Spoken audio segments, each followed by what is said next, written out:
Welcome to another episode of First Down by CoachTools. Today I'm here with Coach Joey Connors. Thanks for coming on, Coach. No problem. Thank you for having me. So, Coach Connors, he played at UCF, and over the past couple of years since his graduation, he's coached at a lot of different high schools and also in the college level. So, to kick things off, can you just share with the audience a little bit about your background and how you've ultimately gotten into your current role?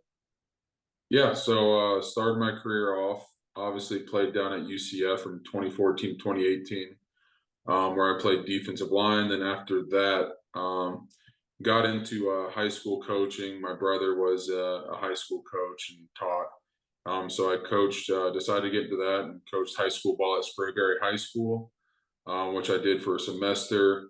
After that, applied to a bunch of jobs, a bunch of football scoop, a bunch of emails, and got landed a Division III job at Greensboro College in North Carolina, where I got to work with a lot of great people, and probably the reason where I am now is because of that job, for sure. After that, took a job at Troy University down in Alabama, where I was the offensive line GA. Was there for about 4 or 5 months, and then got a call for a position up at Nebraska, to go up to Nebraska to help out with the special teams, and was there for the last 2 years. And then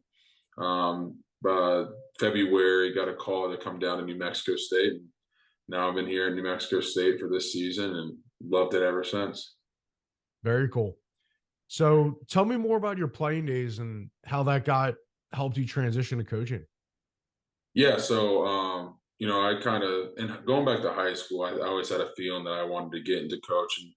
I had a lot of, I think, between high school and college, I probably had about 8 different head coaches and 9 different position coaches, something crazy stat like that. And so many of them made an impact on my life. And I knew that's what I wanted to do, for, kids that I wanted to coach. So I kind of knew going back even high school that I wanted to coach. So, going into college, signed to UCF, which was probably the best decision of my life, which I had a great, 4.5 years down there. Got redshirted my freshman year, then ended up playing my redshirt freshman year and there on out. Played defensive line, played for Coach O'Leary for 2 years, Coach Frost for 2 years, and Coach Heupel for a year. So I got to see 3 different systems, 3 different head coaches, 3 different coordinators, which was awesome. It helped me make a bunch of connections to the head coaches I still talk to this day. Anytime I text Coach Frost or Coach Heupel, they text me back right away. Anytime I text those coordinators, they'll text me back my position coaches. So I just always knew going back that I wanted to get into coaching. So once I kind of got done playing, I did tried the NFL, tried pro day, and then I realized it wasn't for me, and kind of got into coaching right away, and that's where landed the high school ball. Yeah. And, transitioning from playing defensive line to, offensive line, can you tell me about how how you've just ultimately learned more about the game from coaching a position that's different than when you played?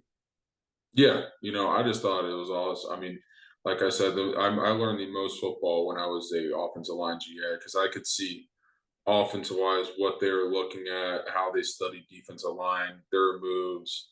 I mean, at the same time, the O line coach I was working for was asking me.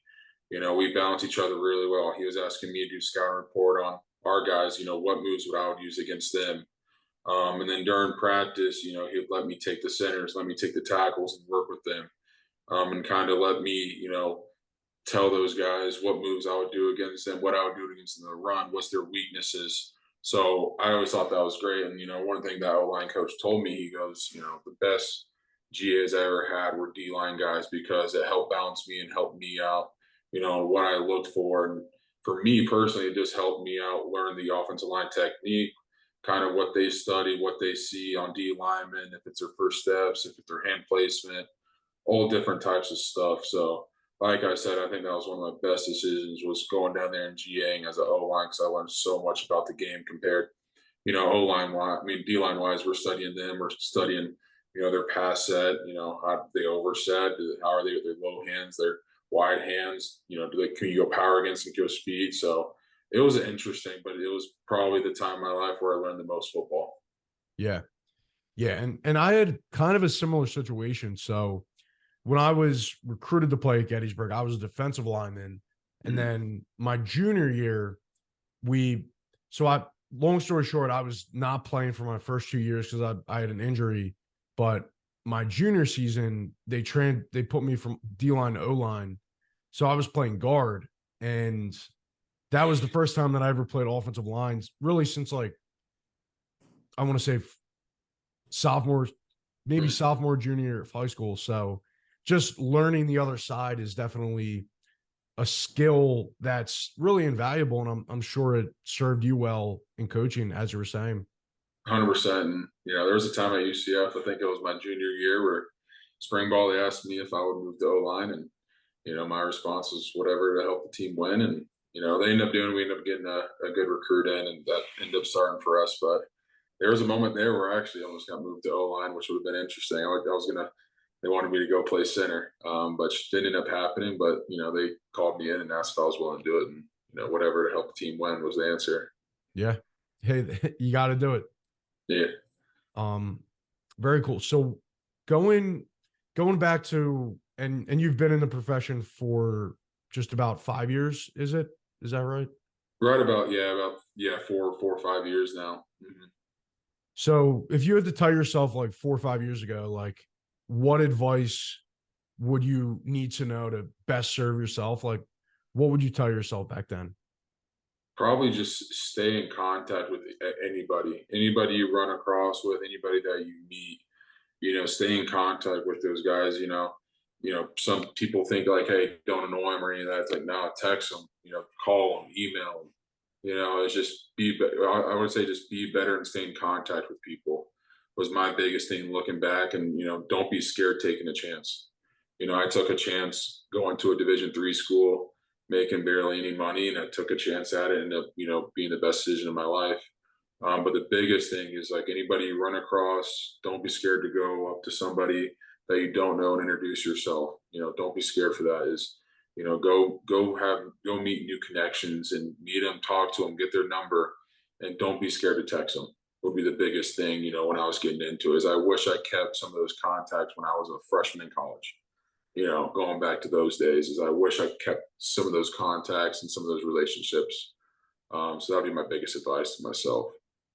Yeah, and I'm sure as you were saying, you played for a lot of like really successful coaches, and I'm sure you played alongside some like NFL guys too. So Yeah, played it with a lot of NFL guys that are currently playing, and some of my closest friends, and obviously played under Coach Frost and Coach Heupel, and they've had a lot of success. So, but some coaches that I do wish, looking back, you wish you made stayed in contact with and didn't. So that's my biggest, I'd say, biggest word of advice. You're trying to get into, or if you're thinking about it, is like if you think you're annoying the person, never think that. Just shoot them a text. If it's good luck on a Saturday game, just shoot them a text. yeah, definitely. So any last words you want to share with the audience, coach?